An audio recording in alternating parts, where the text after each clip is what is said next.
최종 우승자는요. 윤영진님이십니다. 결혼하면은 누구나가 다 자기가 원했던 거, 꿈꾸던 거 다 못하죠. 근데 저는 종손며느리고 그것도 34대 종손며느리입니다. 그러니까 뭐 그냥 상상이 맡기시면 어느 정도였었다는 건 아실 거고 그리고 또 같이 살았어요. 이렇게 따로 살고 모시고? 네. 그래서 저 식구가 대식구였었는데 뭐 제가 뭘 하고 싶다고 하는 거 생각은 한다는 것 자체가 사치였죠. 예, 이렇게 뭐 화장도 좀 하고 이런 거는 모델 한다고 저희가 약간 모델 70살에 했습니다. 선물로 정말. 예, 네. 그래서 지금 73살. 대단하시다. 지금 나이가 전혀 안 몰랐어. 아니 저 군장했잖아요. 아유 또 너무 부르시다. 예, 안 뺏겨놓으면 뭐. 아유, 이제 그 70살 먹은 할머니죠. 아이고. 힘들지만 멋진 스토리도 저희가 네, 하겠습니다. 예. 서로 보면은 그 모델 포스에다가 지금 뭐 분장했습니다 하지만 네. 이 멋있는 모습에 네. 종 같은 며느리가 잘 오버랩이 안 되는데 어떤 삶을 사셨는지 첫 번째 이야기 저희가 윤영주 마담님의 이야기 박수를 청해드립니다. 네. 자, 윤영주 마담님. 네. 나는 종갓집의 시지와 조상의 후처 제사까지 지냈다? 아, 저런 케이스가 옛날엔 좀 있었었어요. 그렇죠. 먼저 결혼하고 그다음에 제가 5대조까지 지내거든요, 제사를. 그러니까 5대조 지내면 5대조까지. 보통 10분이시잖아요. 여긴데 이제 한 분이 더 계셔서 11분. 그래서 이제 11분인데 추석과 예, 뭐 이제 13번.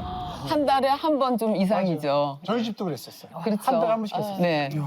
그래서 그게 무슨 연중 행사처럼 그렇게 지냈죠. 근데 어떻게 그런 분을 처음부터 만나셨는지. 아, 역시 모르고 생기 좋아서 했겠습니까? 그러니까 어쩌다 보니까 그렇게 됐는데 제가 대학 다니다가 3학년까지 다니고 4학년 올라갈 때 결혼을 했어요. 그런데 내가 다니던 학교는 결혼을 하면 제적을 당해요. 네, 예. 어느 학교인지 아시죠? 네. 그래서 네. 할 수 없이 제적을 당했고 그리고 맨 처음에는 사실은 뭐 이렇게 제사가 많고 그런 거 전혀 몰랐어요. 그리고 제 작은 오빠 친구였거든요. 그러니까 초등학교 때부터 봤던 사람이라 그냥 이 정도의 정보면 됐지 뭐가 더 필요한가? 오빠 친구니까. 네, 알려고 들지도 않았고 얘기하려고 들지도 않았고 그런데 이제 턱 받치고 저를 기다리고 있으니까 아 저리 가야 되겠다. 좋은 사람이니까 저리 가야 되겠다. 뭐 그렇게 해서 가게 된 건데. 갔더니 조상들이 그냥 네, 그런데 하여튼 처음 인사하러 간 데가 예. 주문진 분들이신데 갓을 이렇게 쓰시고 네. 할아버지들이 갓 쓰고 할아버지들이 이렇게 앉아 계세요. 그런데 계속 뭐 뒤돌아봐라 앞에 봐라 그러면서 제가 굉장히 말랐었거든요.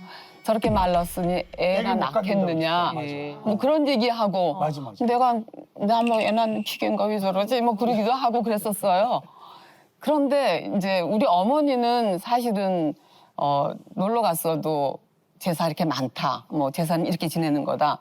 처음부터 이렇게 얘기를 안 하시니까 거기에 대해서는 아무 생각이 없었고 그냥 맏아들이라는 것만 알았죠. 근데 저희 엄마는 맏아들이라는 것만 알아도 벌써 막 반대하죠.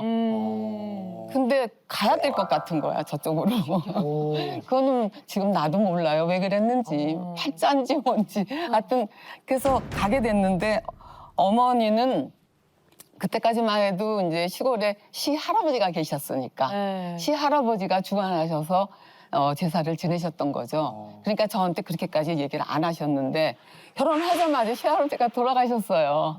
그러니까 그 제사가 다 이제 왔죠. 종갓집 며느리니까. 네, 와가지고 이제 시작했는데 뭐 진짜 너무 놀란 게 주문진은 그 항구거든요. 그래서 생선이 많이 나요. 그러니까 생선을 이렇게 괜다 그러잖아요. 몇 층씩 해요. 근데 그 생선의 종류가 다 달라야 돼요. 맞아. 그리고 홀수로 해야 되고. 근데 이제 어머니는 이제 예전에 시골에서 하시던 버릇 때문에 생선 한 종류 살 때마다 괴짝으로 사시는 거예요. 그래서 그 손질을 하는데 제가 손질은 정말 잘했어요. 어머니한테 확실하게 배워가지고. 지금도 생선은 어떤 생선이 와도 손질을 잘해요. 그렇게 하고 또 무슨 뭐 과즙. 바질 약간 다 집에서 했어요. 집에서요? 네. 그래서요? 야. 네, 그런 것부터 시작해서 또 뭐 제사 지내면은 우리만 있는 게 아니라 또 또 이제 손님들이 오시잖아요. 엄청 오시죠. 예. 우리 아버님이 6형제 맞으세요. 6형제. 시고모님이 4분 계신데 남편하고 아이들까지 오세요. 그러면 10분에다가 가끔 가다가 12, 3분 이렇게 오시거든요. 그러면 오시면은 지방에 계신 분들이 오시면은 서울에 오셨으니까 안 가세요. 구경해야지. 예, 제사 다 지내고 물론 제사 며칠 전에 오세요. 그러니까 제사상 보는 것만이 일이 아니라 그분이 잡수셔야 되니까. 그분들이 숙식을 다 하시는구나, 숙식을. 그리고 이제 또 하나는 주무셔야 되니까 이불 보관이 너무 힘든 거예요. 그렇죠. 요즘처럼 뭐 다 뭐 침대 있거나 뭐 아니면은 뭐 이렇게 화학 섬유의 이불도 많잖아요, 요즘에는. 옛날에는 섬이잖아요. 목화섬. 목화섬. 이야. 목화섬 풀었어요. 풀어서. 무거운 거. 네, 목화섬 틀러 어머니하고 저하고 이렇게 하나씩 이고 가요. 그 틀어주는 그 공장이 있어요. 네, 목화섬 트는 데가 있어요. 그래서 가져가서 틀면 굉장히 좋아요. 이렇게 푹신한데 좀 있으면 자꾸 내려가죠. 그래서 그거 갖고 와서 어머니하고 앉아서 이제 이불을 꼬매는 거예요. 꼬매야 되죠. 예. 예전에 지금이야 뭐 이렇게 시트 턱 해가지고 지퍼 이렇게 하고 얼마나 좋아요. 근데 우리는 그 이불을 꼬맸어요. 예. 대바늘로 다 꼬맸죠. 네. 그 어머니 앞에 계시고 내가 이쪽에 앉고 어머니는 이제 왼쪽으로 가시고 난 오른쪽으로 가면서 이렇게 해가지고 이불을 꼬매는 거죠. 그리고 12분에. 그거를 그게 나는 음식 만드는 거 더 힘들었어요. 힘들죠. 그리고 보관해야 되고 음. 그리고 이제 그 동생들이 많다 보니까 아침에는 뭐 그냥 괜찮아요. 근데 저녁 때 들어오는 귀가 시간이 다 다르잖아요. 밥을 그러면 해야 되는 거. 저녁밥을 6번, 7번도 차려요. 당연하죠. 예, 계속 하니까. 맞아요. 우리는 너무 잘하시네. 저도 12번씩 했었거니까. 맞아요. 그래가지고 아니 이제 직접 한 게 아니라 얻어먹은 사람이라서 며느리가 예약하지 말라고요. 12번 하는 거라서 매일 먹었죠. 하는 거지 왜 지금 일하는 척을 하는 거야. 제가 이제 귀가 어두운 게 잘 안 들렸어. 그래요. 그럼 남편분은 안 도와주셨어요 하나도? 우리 집 남편 안 하죠. 어렸을 아니, 그 때부터 당시에는 아무도 안 했어, 남자들이. 정손으로 막 이렇게 아니 일이라도 안 해도 그냥 내가 너무 아니요. 그것도 안 하셨어. 왜 안 하느냐 하면 어렸을 때부터 그런 분위기에서 살았으니까 자기는 이 식구들 다 지켜야 된다는 것과 또 이제 가부장 제도에 완전히 감정적인 게 있었어. 완전히 보수골통 막 아니, 아니 흔들 수가 없는 아주 단단한 그래서 뭐 낮에 뭐 좀 섭섭했고 서러웠고 그러니까 그리고 좀 저는 그때는 서러울 때는 애 들쳐안고 바깥에 골목을 이렇게 다니면서 우는 게 제 일이었어요. 어떻게 네. 그래서 이제 그런 얘기를 좀 하잖아요. 그러면은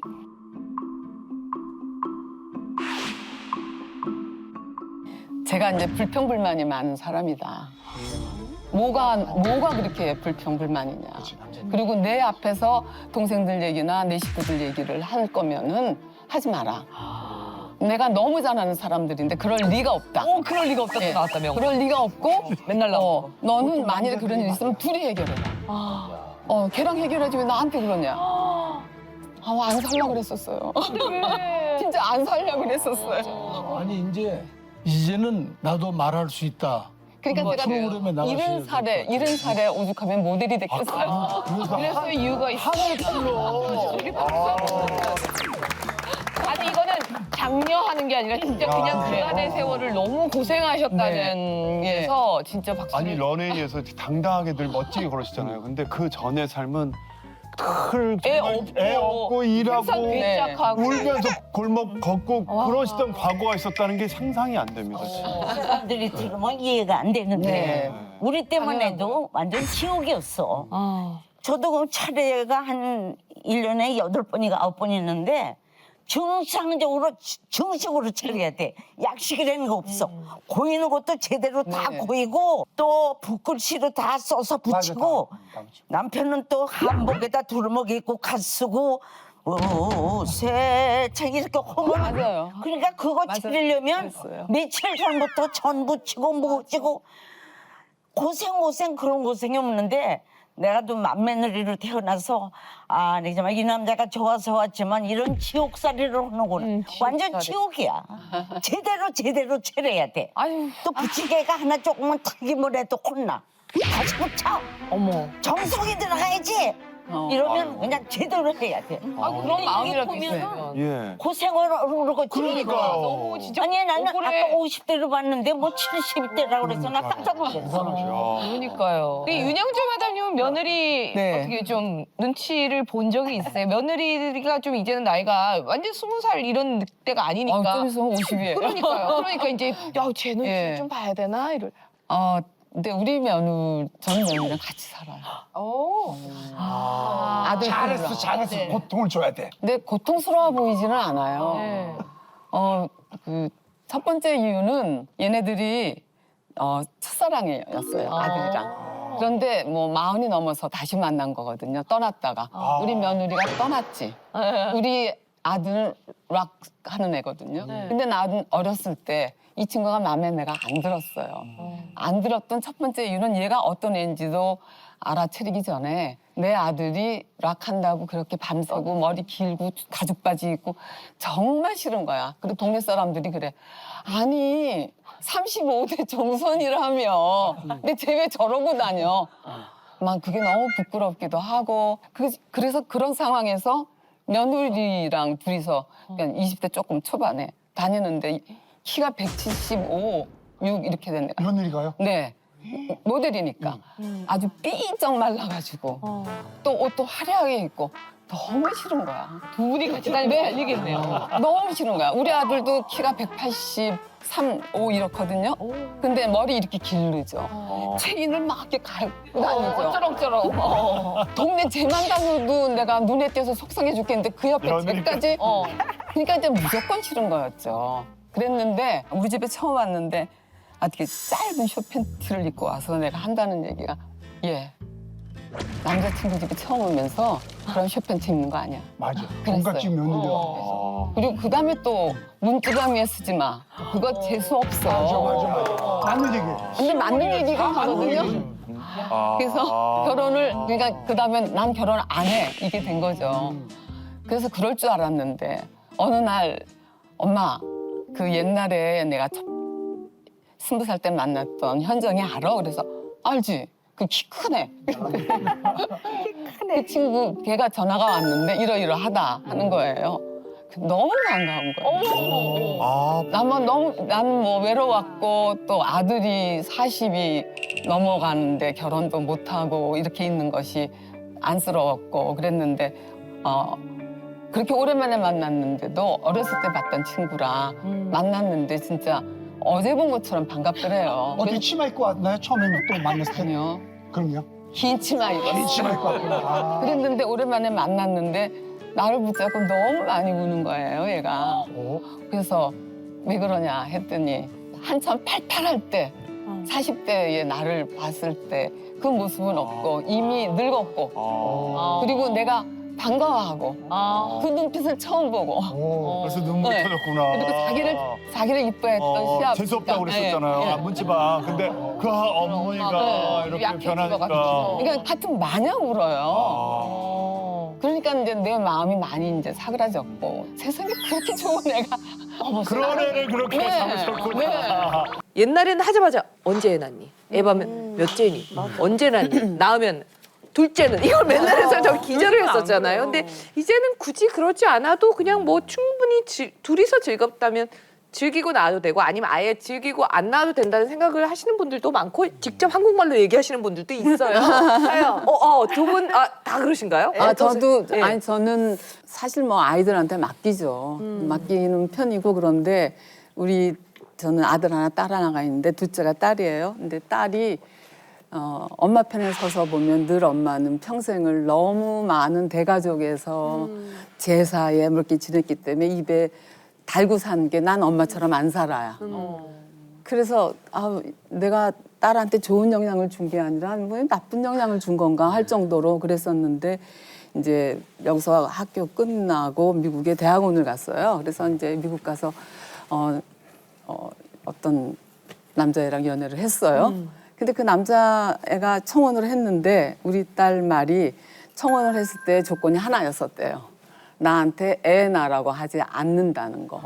애를 낳지 않아도 좋다는 거를 네가 동의하면 거기에 네, 우리 딸이 네, 저도 나중에 들었어요. 하겠다고 했더니 자기도 애를 원하지 않는다. 그래서 둘이서 이제 결혼을 했죠. 물론 이제 연애를 한 2년 동안 하고 결혼을 하고 나서 그 얘기를 하길래 아예 그냥 엄마 아빠 입을 딱 막아버리는 거지. 우리가 이 정도로 해서 결혼을 한 거니까 아무 소리 하지 마. 그래서 그렇게 말은 많이 안 했어요. 근데 이제 저희 남편이 어느 날 이제 아파서 먼저 떠났어요.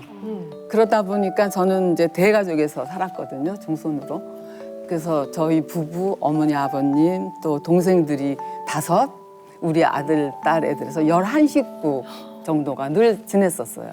그러니까 늘 복잡했었는데 다 결혼시키고 뭐 그리고 우리 딸도 미국 보내고 남편 떠나고 하니까 아들하고 나하고 딱 둘만 남은 거야.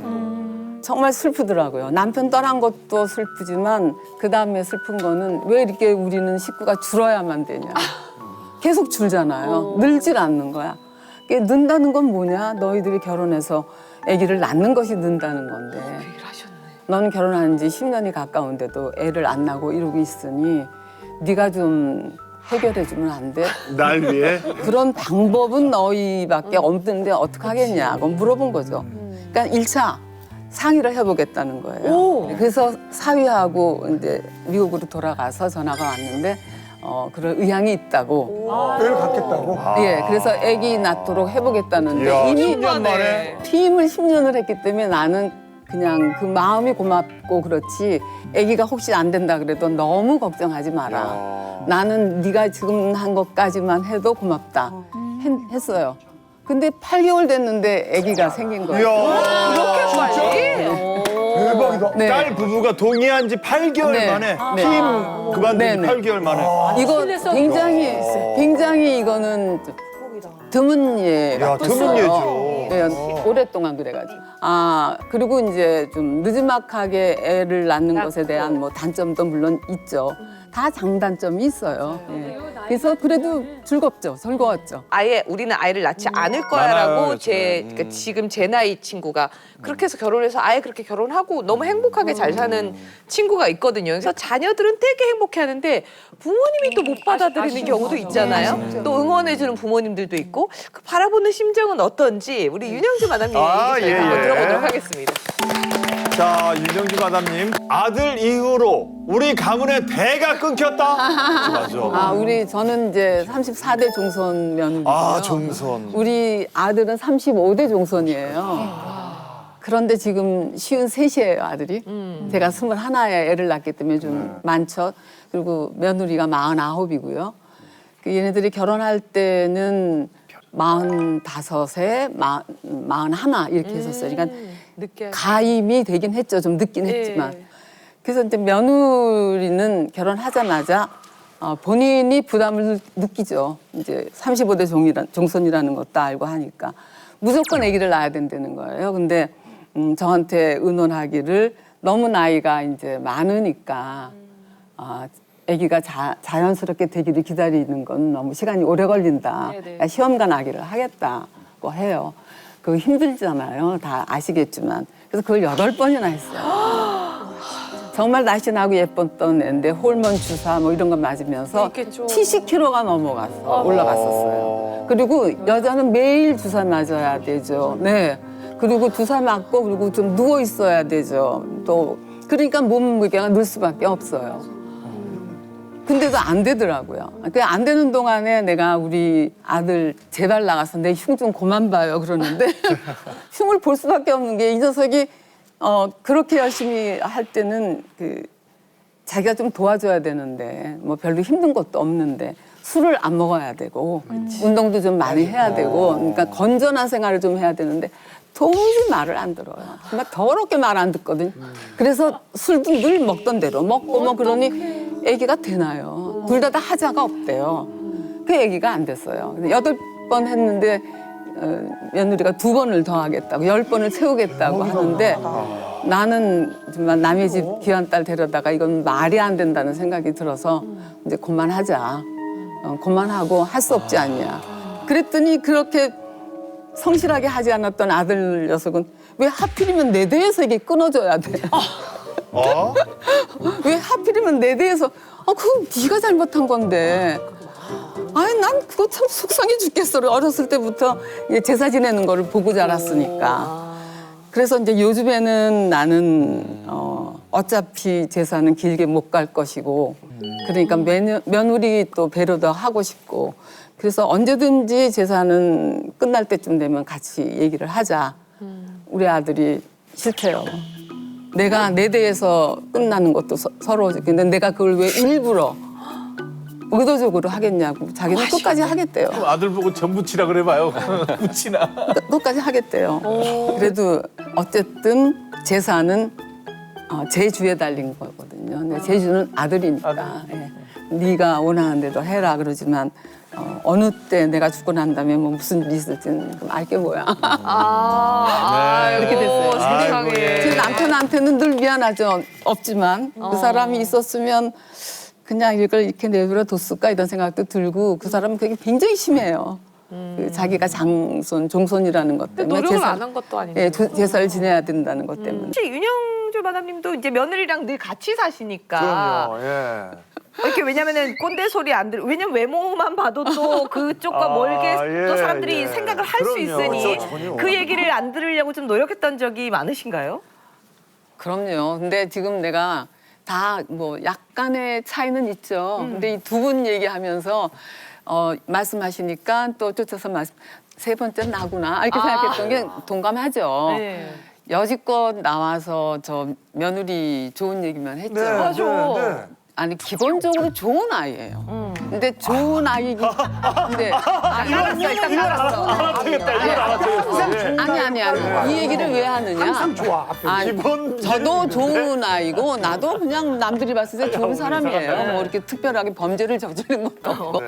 하지만 같이 사는 거 또 뭐 따로 산다 하더라도 살아온 게 다른데 어떻게 이게 맞겠어요. 내가 난 자식도 다른데.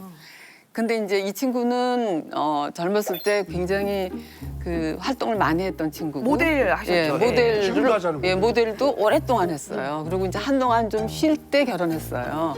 그래서 이제 맨 처음에는 얘가 요리도 잘하고 정말 멋만 부릴 것 같은 애가 요리도 잘하고 하니까 제가 어디 가서든지 칭찬만 하는 거야. 칭찬을 안 할 수가 없어.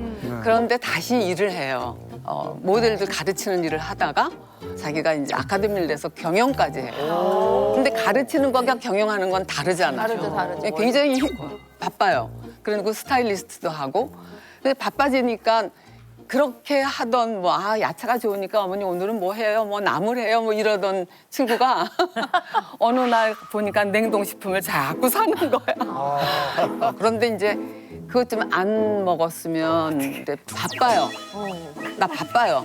아니 그리고 요새 얼마나 좋은데요. 그러면 전 진짜 아니 그러니 그래야지 더 이상 아니면 그래 좋다 내가 다 아마 이래야 되는데 다 할 자신은 없고. 그럼요. 그러니까 그냥 그래 알았어 이제 그러는 거지 뭐 할 수 있나요? 조금 이제 눈치 보시네. 봐야지. 보이지. 눈치 어떻게 한 거예요? 감히. 요즘에는 사장이 월급 정말 줘도 눈치 봐. 예, 봐요. 같이 살아주는 것만 해도 난 정말 고맙죠. 나는 혼자서 지내는 거 정말 나 무섭거든요. 근데 같이 있는 것만 해도 고마운데 내가 뭘 요구한다는 거는 제가 이상한 건가요? 뭐예요? 일단 첫 번째 사연부터 보겠습니다. 저는 아들 부부와 함께 살고 있는데요. 왜 누군지 알겠지? 저희 며느리는 친구를 만나러 나가면 밤 12시가 넘어서까지 안 들어와요. 심지어 자기 남편이 집에 있는데도 말이죠. 제가 시어머니랑 같이 살 때는 남편이 집에 있으면 친구 만나러 나갈 상상조차 못했는데 이런 며느리가 이해 안 되는 저 꼰대인가요? 꼰대지. 제가 이상한 건가요? 요거 손들어. 꼰대. 꼰대. 한번 손 들어보세요. 꼰대. 꼰대다. 꼰대다. 근데 이 사연의 주인공 하나 둘 셋 넷 다섯 여섯 일곱 자 네. 누구 이 저예요. 윤영주 마담님. 건데요. 네. 그 이후에 이거 1년 전에 있었던 그야말로 사건이에요. 저 결혼한 지가 며느리가 8년 됐는데 그때 7년쯤 됐을 때예요.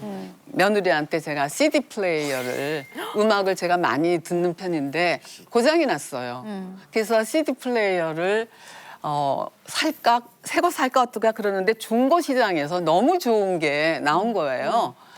근데 그거를 가질러 내가 갈래나 어쩔래나 그랬더니 지가 이제 가르치고 있는 그 아카데미 근처에서 받을 수 있다는 거라 어이 고맙다. 그럼 끝나고 만나기로 해서 그렇게 하자 이렇게 얘기를 했어요. 그러니까 저는 그때가 뭐 10시면 뭐 통행금지처럼 막 들어가야 되고 뭐 식당에 못 들어가고 그랬을 때예요. 코로나가 한참일 때가. 근데 나는 이제 보통 11시, 12시면 자는데 늦게 들어와도 뭐 오려니 하고 그냥 자죠. 그날은 그 CD 플레이어를 좀 점검하고 싶은 거예요. 내내 기다렸어요. 12시가 되는데 안 와. 근데 그날따라 아들이 일찍부터 들어와 있었어요. 그래서 둘이서 같이 밥을 차려 먹었거든요. 그러니까 설마 10시에 끝나면 더 이상 어디 갈 데가 없으니까 11시면 오겠지 했는데 12시가 되는 거라. 12시가 되는데도 안 오니까 그 같이 있는 친구들이 거의 다 시니어 모델 뭐 이런 친구들이잖아. 내가 웬만하면 전화를 안 해요. 다 나를 알고 있고 그거 뭐 같이 살면서 저렇게 전화까지 해야 되나 또 그러는 거 그렇게 생각하는 것 같아서 싫어서 안 하는데 그날은 궁금해서 전화를 했어요. 오는 중이겠지. 난 당연히 아직 떠나지 않고 있어요. 그래요.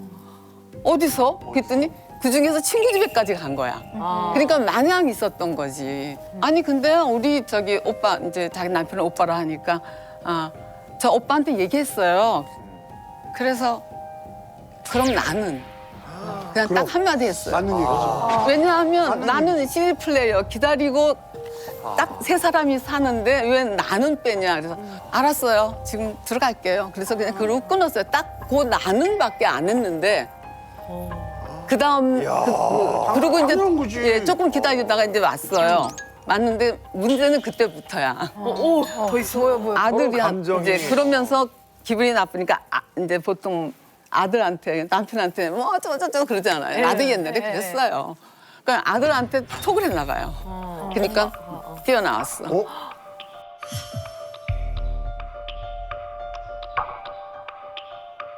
아들한테 톡을 했나 봐요. 그러니까 뛰어나왔어. 엄마는 내가 괜찮다면 되는 거지. 아들이 말을 예쁘게 했어. 아들이 잘못했네. 근데 아들은 왜냐면 아들이 공격을 공격을 받아서 연락 자다당한 거야 아들 입장에서. 네. 연락한 거 어디다 풀어요? 엄마지 뭐. 만만한 엄마지. 와이프한테 큰 소리 쳐요. 우리 엄마한테. 그래서 와가지고 일단 거기에 쇼크를 받은 거지.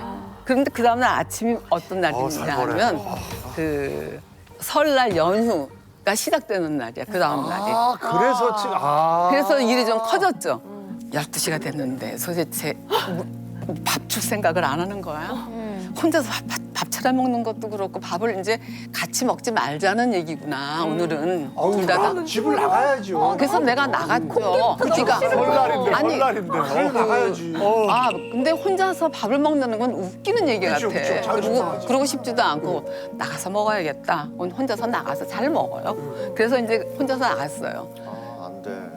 음식점이 다 문 닫고 없는 거야. 그래가지고 그것도 설날 바로 전날이라. 그래서 처음으로 전철을 타고 배를 굴러면서 전철을 타고 무조건 갈 데가 없어서 누구를 불러내요. 연휴인데. 전철 맨 끝에까지 갔다가 맨 끝에까지 오고 하루 종일을 이번에는 또 9호선 타고 저기까지 갔다가 전화도 안 했어요 며느리. 아무것도 안 하죠. 아무것도 못 먹고 그랬어요. 그런데 왜 서분의 마담이 왜 우세요? 너무 짠했어. 근데 어디 전화를 안 하지? 이틀을 했는데 두 번째 날 들어올 때 밤 10시 넘어서 들어오는데 며느리가 처음으로 톡을 했어요. 하여튼 그 긴 편지처럼 톡이 왔어요. 나 딱 3마디 했는데 얘는 이렇게 할 얘기가 많구나. 그래서 그것도 또 이해하려고 보고 또 보고 우리 아들이 요즘에 술을 좀 많이 먹어서 얘가 좀 심사가 안 좋았던 터였구나. 그것도 이해가 되고 그냥 그리고 여튼 이틀은 내가 나를 반성하는. 제가 굉장히 많이 섭섭했던 거를 이제 조금씩 줄여서 이제 1년 전 얘기인데 이제는 편해요. 그리고 이해가 안 가. 나도 생각을 많이 바꿔야 되겠구나. 굉장히 잘난 척하면서 며느리는 친구처럼 지내야 돼요. 뭐 이렇게 얘기했어도 내가 갖고 있는 오래된 관습은 버리기가 힘들었구나. 지혜로우시다. 근데 나는 아니 잠깐만요. 잠깐만요. 저는 같은 여성으로서 말씀드리자면 우리 인간관계가 부모 자식 관계든 어떤 관계든 제일 금기해야 될 게 지레짐작과 과도한 기대예요. 그러니까 며느리를 상을 정해놓고 며느리는 일찍 들어와야 되고 내가 부탁한 거니까 당연히 일찍 들어와 줬어야 되고 왜 내 아들은 집에 있는데 너도 근데 아들은 집에 없는데 며느리는 집에 많잖아요. 며느리는 집에 있는데 아들 너무나 많잖아요. 그거를 차별되는 거고 저는 제 딸이 1년간 육아휴직했는데 정말 퇴근이 없는 세상이잖아요. 맞아요. 더구나 직장 여성인 경우에는 직장에서 퇴근해도 집에 오면 또 퇴근이 없어요. 근데 제일 저는 며느님이 이렇게 그렇게 며칠 동안 약간 항쟁을 했던 이유가 나는 이 단어가 그냥 나는 내 거는 나는 어떻게 나는 왜 배려 안 해지만 어마어마한 부담이에요. 얼마 전에 그 인터넷에 막 돌아다니는 게 있었어요. 며느리가 수술을 해야 될 지경에 이르는 거예요. 그 가벼운 암이지만 그래서 어머니 저 수술해야 된대요. 그랬더니 그 시어머님이 그럼 우리 아들 밥은 누가 해줘? 아직도 그런 분이 계세요. 있어요. 같이 살면 그럼 우리는 밥은? 근데 CD 플레이어가 윤영주 마담한테 너무 중요한 거고 얘가 조금만 빨리 들어와서 아니면 어머니 오늘 제가 늦을 테니까 남편이 아니라 알려만 달라는 거. 그러니까 알려주면 될 텐데 솔직히 집에서 탈출해서 친구들이랑 어울리면 시간이 그렇게 빨리 가네요. 누나 그게 예? 아니라 아니 그래서 제 얘기는 왜 그러세요? 아유, 예? 저의 30년 가까이 되는 여자친구. 아 전 그렇게 생각해요. 이 얘기 저는 뭐냐면 그렇게 생각 저 안 말이 해요. 맞다. 아니, 나도 한 표를 저쪽에 던진다. 제 예, 얘기는 그 아마도 얘기죠. 이렇게 세련되고 멋진 시어머님이시라 하더라도 네, 네. 그 안에 내 며느리는 내 부탁 들어줘야 돼 오늘 안에 그런 마음이 있으신 거예요. 잠깐 어떻게 그게 꼰대라고 그래? 그건 예의야. 예의하고 꼰대는 달라요. 예의의 기준. 아유, 잠깐만. 들어봐. 잠깐, 내 예의의 기준은 상호 의견이 합의된 게 그러니까 예의고 얘기 들어봐요. 네. 한쪽의 희생만 하면 예의가 아니야. 무슨 얘기인지 알아. 자, 며느리 놀다 올 수 있지. 어떻게 매일 남편 올 때까지 바빠고 기다릴 수 있어. 네, 네. 당연히 그러면 좋겠지, 남편 입장에서는. 네. 근데 자기도 일이 있으니까 12시 넘을 수도 있어. 네. 남편한테 당연히 전화하는 건 맞아. 당연히 네. 전화했죠? 네, 네. 근데 만약에 내가 이제 처갓집에 같이 사는데 우리 장모님 혼자 살아. 장인어른 안 계시고. 만약에 두 분이 계신다면 내가 장인 장모한테 얘기 안 할 수도 있어. 아니 남편한테 얘기하면 잠깐만, 아니 그러니까 누나 아무 개가 늦게 아니지. 온대요. 남편한테 전해줬어야죠. 얘기해가지고 자기가 예. 내가 늦는데 아드님이 전해줬어야 될 그렇지 일이지. 내가 그 얘기를 하는 거야 그것도 예. 내가 얘기 못하니까 자기가 엄마한테 전해줘 이렇게 얘기 내가 보기에는 아들한테 전해. 100% 얘기를 안 했어 100% 얘기 안 했고 아니지. 그거는 아들이 그냥 알아서 하는 거지. 그러니까 며느리가 시키는 게 아니야. 아니 그러면 정말 아들이 얘기해야 되고 그거는 여보 꼭 얘기해야 돼 안 하면 나오면 아니 이게 무슨 대단히 잘못된 아니, 거라고 누나. 내가 못해요. 직접 전화 못하면 이걸 해야 집에 되냐고. 따로 사는 게 아니고 부모님을 모시고 어른을 모시고 살잖아 같이 사는 거야. 형 같이 사는 거예요. 어른한테 당연히 시어머니고 시어머니 떠나서 왜 이러세요? 왜 이러? 어른한테는 입에다가 물리세요. 어른한테는 어머니 제가 남편한테 얘기 못하면 어머니 제가 오늘 좀 늦으니까 좀 이해해 주세요. 그거는 예의야. 우리 아들이 며느리를 힘들게 했어. 어제 싸웠어. 나는 만약에 그렇다면 며느리가 늦게 들어온 게 문제가 아니라 며느리를 그렇게 만든 우리 아들이 나는 문제 있다고 생각하거든요. 그러니까 또 자던 아들을 또 혼내는군요. 이게 걔 때문에 내가 막 이틀 3일 힘들면은 난 내일을 못해. 그러면 우리 현 며느리 얘기 좀 들어봐요. 왜냐면 지금 구 며느리 말고 현 며느리 지금 이 사건 이분도 현 며느리였어요. 12시 넘어서 그러니까 무슨 이유는 분명히 있었습니다. 뭐 근데 시어머니한테 연락 안 이렇게 했어. 귀가하는 며느리에 이렇게 나는 요거 오빠 쪼지 마세요. 시어머니한테 얘기 안 했어.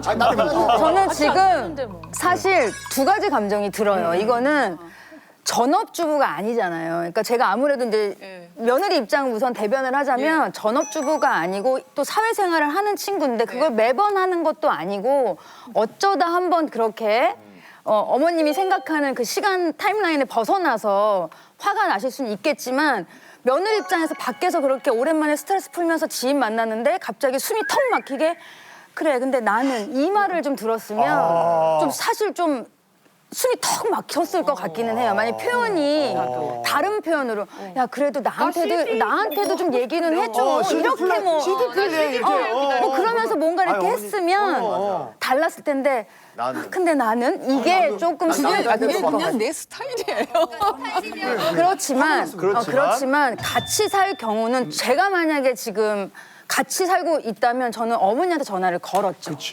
어머니 저 늦을 것 같아요. 그러면 만약에 어머니 스타일을 내가 안다면 저희 어머니는 애기야 실컷 놀다 와 이러실 거예요. 스트레스 확 풀고 와 이러실 텐데 나는 나는 그러면 나는 며느리가 그러면 나는 내 친구들은 연락 못 드려 죄송해요. 그렇게 얘기해야지. 만약 내 술은 저한테 만약에 제가 어머니한테 전화를 못 했으면 어머니가 아마 그렇게 반응을 하셨을 텐데 지금 만약에 저한테 나는 그러면 저는 얘기를 할 것 같아요. 어머니 제가 전화 못 드린 건 죄송한데 제가 좀 정신이 없어서 신랑 이렇게 남편한테밖에 연락 못 드렸어요. 어머니 죄송해요 하고 그냥 끝냈을 것 톤이 같긴 해요. 다르잖아. 톤이 곱게 예쁘게 어머니 죄송해요 안 되잖아. 그게 톤이 안 이 전화를 된다니까. 작가랑 통화를 할 때 난 우리 여기 있는 줄 몰랐어요. 아마 대본에는 처리를 묘하게 해놨을 거예요. 그럼 지금 다 듣고 난 다음엔 어떠세요? 다 듣고 난 다음에 보니까 시어머니가 욕심이 많은 거야. 아 그렇게 생각하는 거. 나는이란 말에는 굉장히 많은 뉘앙스가 있어요. 아까 두 명의 악덕 시어머니였는데 한 명 던졌어. 일단 저기 앉으면 김정월 마담님만 빠졌어요. 왜냐면 시어머니가 아니니까. 나는 내 나는이라고 하는 의미는 여러 가지가 있는데 그 며느리가 처음 결혼할 때부터 정말 내가 같이 살자고 얘기한 적은 없었어요. 스스로 먼저 같이 살자고 하고 어렸을 때부터 봤기 때문에 아무 정말 의심 없이 같이 살자고 했어요. 나는 오로지 그거 하나만 고마워요. 나는 습관이네. 나는 의미가 습관이야. 우리가 오해했네. 나는을 많이 하시네. 그 나이 안 돼봐서 모르는데 우리 정도 나이 되면요. 산전수전 다 겪어가지고 또 남편도 없고 얼마나 외로워요. 그러니까 제가 저희끼리 찌지고 뽑고 싸우더라도 엄마 있는데 어머니 나갔다 올게 그런데 얼마나 이 점잖은 분이 가슴이 아팠으면 전철로 마음 아파. 며칠 지하철. 나는 지하철 왔다 다리 갔다 켜놓고 저 산만대 가서 앉아서 울었을 거야. 나 그건 너무 마음 정도면 아파. 나는 울어. 그러면 생각나. 그렇게 저렇게 가슴 아프게 하면 안 된다. 이거. 근데 아마 며느리도 그렇고 아드님도 그렇고 윤영주 마담님이 그 지하철 왔다 갔다 한 거 들으면 평생 잊혀지지 않게 미안해. 오해가 너무 많으신 게 제 입장에서는 진짜 답답한 게 너무 많은 게 뭐가 좀 풀고 가세요. 첫 번째 나가셨으면 안 돼요. 1월 1일 날 거의 밥 먹을 거 없다고 혼자 나가서 지하철 왔다 갔다 하면서 본인이 더 분을 더 막 끌어올려. 그래, 더 슬퍼지는 거야. 내가 아프거든. 안 돼. 그럼 나가면 안 되고. 두 번째는 아까 했을 때 나는 왜 나한테는 전화 안 해? 같이 살았는데 아니 남편한테 했으면 됐지. 뭐 이렇게 생각하셨다는 게 문제예요. 그렇게 생각한 게 아니라 본인들도 나가서 바쁠 때도 있고 남편한테 여보 나 이렇게 해서 못 들어갈 거니까 얘기 뭐 잘 전해줘 말했을 수도 있고 안 했을 수도 있어요. 그럼 만약에 전화를 했으면 남편이 엄마 우리 와이프 뭐 이렇게 해서 한번 좀 늦을 거야 이렇게 얘기라도 해줬으면 다 무마되는 건데 혼자 아들이 잘못한 그렇지 남편한테 전화를 했으면 나한테는 왜 안 왔지 이게 막 이렇게 혼자 막 여러 가지 상상을 하게 되면 문제가 너무 커지거든요. 이게 아무것도 아닌 문제인데 여기에 에너지를 쏟는 게 너무 화가 나. 그런데 그러니까 아니 좋은 일이 뭐가 있느냐? 요즘엔 늦으면 꼭 저한테 톡합니다. 그러니까 네. 보세요. 아니 그래서 보세요. 정말 고맙죠. 요즘 며느리들 좀 편하지 뭐. 그거는 당연하죠. 왜 당연하냐? 시대가 변했고 뭐 과학적으로 기술적으로 다 발달했는데 그건 당연하죠. 저 같은 경우는 뭐 식구가 11식구 있는데 들어가서 뭐 제사 지낸 거는 뭐 이루 말할 수 없이 많았고 그리고 어머니는 늘 뭐 못한다는 얘기만 하셨으니까 제사 음식을 뭐 해본 적이 있나요? 그 야단만 맞고 살았고 그랬는데 요즘 며느리야 감히 우리가 며느리는 어떻게 야단칩니까? 눈치 보죠. 뭐가 좀 진짜 그래요. 가시방석이다. 내가 오늘 모기 가서 보기 싫어서 점잖게 저음으로 며느리 힘을 좀 볼게요. 윤영주 마담님은 예. 무슨 국제 심판처럼 약간 이쪽하고 이쪽하고 심판처럼 나오시는 그래 맞아. 고음을 올릴 수가 없어서. 그런데 이제 요즘에는 뭐 우리 며느리는 사실 전업주부로 살겠다고 제가 맨 처음부터 얘기를 했어요. 그쵸. 그랬는데 그때 정말 요리도 잘하고 어디 가서든지 나는 너무 정말 친구들이 제 주체가 아니야 할 정도로 우리한테도 처음 와서 며느리 자랑 자랑을 엄청 얼마나 며느리 하셨어요. 자랑을 어디 가서든지 했어요. 남편 돌아가시고 그리고 정말 세상이 깜깜했는데 빛 같은 아이다 이렇게까지 표현을 했는데요. 그래서 이제 아카데미를 시작하면서 바깥이 바쁘니까 그렇게 요리 잘하던 애가 뭐 알아서 잡수시겠지. 전혀 쳐다보질 않는 거예요. 사업하기 바쁘니까 네. 며느리가. 근데 난 그건 또 이해가 돼. 집에 있는 사람이 밥하면 되지. 근데 가면서 아 어머니 뭐 나갔다 오든가 그러면 아 어머니 뭐 드셨어요? 이랬으면 좋겠는데 전혀 뭐 물어보는 게 없어.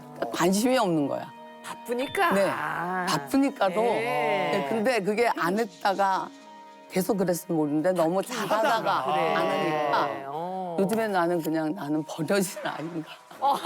약간 삐지셨어 진짜. 지금. 많이 망상했어. 삐졌죠. 많이 완전 삐졌어. 며느리는 나에게 빛과 같은 존재. 그랬는데 세월이 지나서 나오더니 내가 걔 때문에 가출했다. 이게 지금 뭔가 드라마틱하게 변하고 변화가 있는데 있어요. 오늘은 또 어떤 변화가 있을지 네. 아니면 다시 잘 지내고 계실지 그 이야기를 우리 윤영지 마담님의 이야기 박수를 네. 쳐드리겠습니다. 자, 윤영주 마담님, 며느라, 요새 좀 적당히 너만 돈 버니? 달라졌다. 이게 웬일에 며느리 사랑이 대단한 건 요즘 저런 케이스가 시어머니들이 많아요, 진짜로. 아니요, 저기 그 너무 걱정 안 하셔도 되는 게 잘 지내고는 있어요. 예. 왜냐하면 서로가 다 참아가면서 가정의 평화를 위해서 뭐 그렇게 하고는 있는데 우리 아들은 음악을 하는데요. 음악하는 사람들이 뭐 전체에 그저 0. 몇 %만 먹고 살지. 그 외에는 사는 게 힘들죠. 그래서 이제 맨 처음에 음악 한다 그럴 때부터 반대를 했었던 거고 그리고 결혼한다 그러길래 제가 갖고 있었던 것 중에서 제가 이제 저도 일을 많이 한 사람이거든요. 그 중에서 하나가 운동구 용품 대리점을 오래 했었어요. 그 가게가 있어서 그 가게를 아들 이름으로 해주면서 그러니까 음악하는 사람들은 매달 나오는 돈이 없잖아요. 어떤 때는 좀 있고 어떤 때는 없고. 근데 이거는 결혼하면은 생활비를 매달 줘야지 남편으로서의 위신이 쓰는 거지. 그래서 그거를 아들 이름으로 해주고 너는 며느리한테 식비를 대라. 그리고 그 나머지는 뭐 공과금, 뭐 세금, 뭐 수리 이 모든 건 또 내가 한다. 아이고, 예. 그런 생각을 했어요. 그래서 이제 며느리랑 결혼을 했는데 기특하게 그 식비 중에서 내가 준 그 중에서 그래도 내 생각엔 한 20% 30%를 용돈을 따로 주더라고요. 근데 며느리가 봤을 때는 성에 안 차지. 그때 내 그 모습도 잊지 못해요. 그래서 기분이 좀 나빴지만 뭐 지가 봤을 때는 그럴 수밖에 없을 수도 있고 그래서 지나갔어요. 그런데 이제 어쨌든 그냥 있게 내버려두지 않고 요즘에 시니어 모델들 가르치는 게 엄청난 붐이거든요. 그러다 보니까 자꾸 나와서 강사하라고. 그래서 강사를 하다가 지가 아카데미를 세웠어요. 근데 돈을 곧잘 벌어요. 근데 며느리가 참 잘해요. 그러니까 가르치는 것도 잘하지만 사람의 관계가 아주 좋아요. 그래서 이 바깥에 나가서 사람들이 평가하는 그 사람의 인격이나 사회의 무슨 관계나 이런 것이 시어머니하고 며느리 사이하고는 좀 관계가 없다. 난 그렇게 생각이 돼요. 네, 나가서는 정말 인기도 있고 좋은데 대표님이죠, 나가서는. 예, 집에 와서는 안 그럴 수 있거든요. 비즈니스 영역 바뀌네. 네, 그건 비즈니스고. 하여튼 그런데 예전에는 사실은 나도 모델이고 그러니까 어머니 어디서 세일도 하고 뭐 그러는데 거기 같이 가실래요? 그래요. 그럼 같이 가죠. 그래서 뭐 이렇게 사면은 내가 사줄 때도 있고 또 내가 못 갈 때는 지가 가서 이건 어머니한테 어울려요. 그리고 옷을 갖고 와요. 그 따뜻한 게 얼마나 좋았는데요. 근데 그때는 정말 용돈 요만큼이었는데 그걸 아껴서 그렇게 했었어요. 그 모습이 정말 못 잊을 정도로 예쁘죠. 지금은 돈 굉장히 많이 벌어요. 근데 가끔 가다가 이제 옷을 사갖고 와요. 근데 이제 얼마 전에는 내가 만지면서 아니 거기는 내가 어울리는 옷이 없었나 그랬더니 없어요. 옷이 커요. 그리고 이건 젊은 애들 거예요. 섭섭하다. 많이 섭섭했죠. 근데 나는 더 부끄러운 건 아들이 그러니까 내가 부끄러워하고 민망해하는 걸 벌써 눈치챘다는 게 그게 너무 부끄러운 거야. 내가 이거 부러워서 만진 걸 본 것도 나도 부끄러운 거야. 그래서 그래? 근데 어머니는 예전에는 어머니는 젊은 스타일에 어울리니까 그런 데 가서 사셔도 좋다고 얘기하던 애가 스타일이 안 어울린다 그러니까 어떻게 할 수 없지. 그래서 그걸 싸갖고 들어가더라고요. 그런 일들도 있고 뭐 예전에 소박했을 때가 너무 그리운 거라. 용돈 조금 아껴서 나한테 같이 뭐 멀리는 아니지만 동남아 여행을 갔을 때 어머니 제가 돈을 댈게요. 같이 가요. 그런 적도 있었거든요. 정말 빛 같았었어요. 충분히 공감이 가. 요즘에는 그런 게 없어요. 그 돈이 용돈은 충분히 쓸 것 같아요. 그러나 그 돈이 어떤 독이 돼요. 그래서 사람의 관계를 예, 멀리 해놓을 때도 있고 그런 것 같아요. 아유 이러해. 그래 맞아. 나는 그냥 내 며느리는 아마 이 사건을 기억도 못할 거예요. 그냥 지나가다가 나도 너무 공감하는 게 비슷하잖아요. 우리 며느리도 아무것도 안 하다가 이제 어느 날 사업가가 됐는데 유세를 떨지는 않아요. 유세를 떨지는 않는데 내가 예전에 아이들한테 다 해줄 때가 더 행복했던 것 같아. 내가 옛날에 신혼여행 가라고 비행기표 끊어주고 용돈 주고 이랬던 아들 며느리의 위치와 지금의 아들 며느리의 상황이 다르다 보니까 마음은 흐뭇해요. 내 돈은 안 들어가고 이제는 모든 거를 자립해갖고 자기네가 다 할 수 있는 입장이 됐는데 내 마음속에 언젠가 그때 내가 이렇게 아이들을 데리고 있으면서 해줬을 때 그 마음의 넉넉함? 그 뭔가 그 채워져 있는 게 있고 유세는 안 떠는데 그 약간의 미묘한 건 있어. 안 들어가는 건 좋은데 예전같이 엄마한테 좀 해주는 게 뭔가 소원한 게 있긴 있는 거야. 근데 가끔은 나도 옛날에 내가 다 해주고 같이 있을 때 그 며느리가 훨씬 편하고 정스러웠고 지금은 이거는 분명히 남녀 차이가 있는 것 같아요. 그러니까 두 분도 사회생활은 굉장히 그러니까 남자와 똑같은 사회적인 활동을 하는 두 분인데 여자예요. 저는 나도 내 아들이나 내 동생 경험을 얘기를 하면 동생이 내 밑에 3년 아래인데 늘 어릴 때부터 이제 끼고 다니는 동생이었단 말이에요. 근데 이 동생이 어느 날 갑자기 대기업에 이제 쭉 승진해서 최고 임원이 됐단 말이에요. 그 전후에 그 동생의 행동의 변화를 저는 명확하게 기억을 해요. 그 전까지는 뭐라고 명절 때 만나면 뭐라 그러면 야, 형 생각은 이래 그러면 그렇지 이랬다고요. 똑같은 얘기야. 뭐 별로 다른 얘기 일상의 얘기인데 딱 자기가 임원이 되고 몇 달이 딱 지나고 나니까 몸에 임원 포스가 딱 들어가요. 그렇죠. 자기가 사람을 얘기하면 만든다고. 그건 형 생각이지. 그게 악의적이 아니에요. 그냥 자기도 그 모르게. 자리에서 그 일을 하고 자기가 어떤 디시전 메이킹을 해야 되고 이런 자리에 딱 있다 보니까 달라지는 거예요. 역할이. 그게 그 내용이 다르지 않음에도 불구하고 나는 느낌이 제 이제 최고의 임원직에 가서 결정하는 자리에 올라가니 사람이 말하는 거나 위치에 따라 달라진 거야. 두 분의 면허님이 나는 내가 볼 때 하나도 안 달라졌어. 나만 마음이 서운할 뿐이지. 그 두 사람의 태도는 나는 안 변할 뿐이야. 아직까지 구독과 좋아요 안 누르셨어요? 지금 당장 눌러주세요.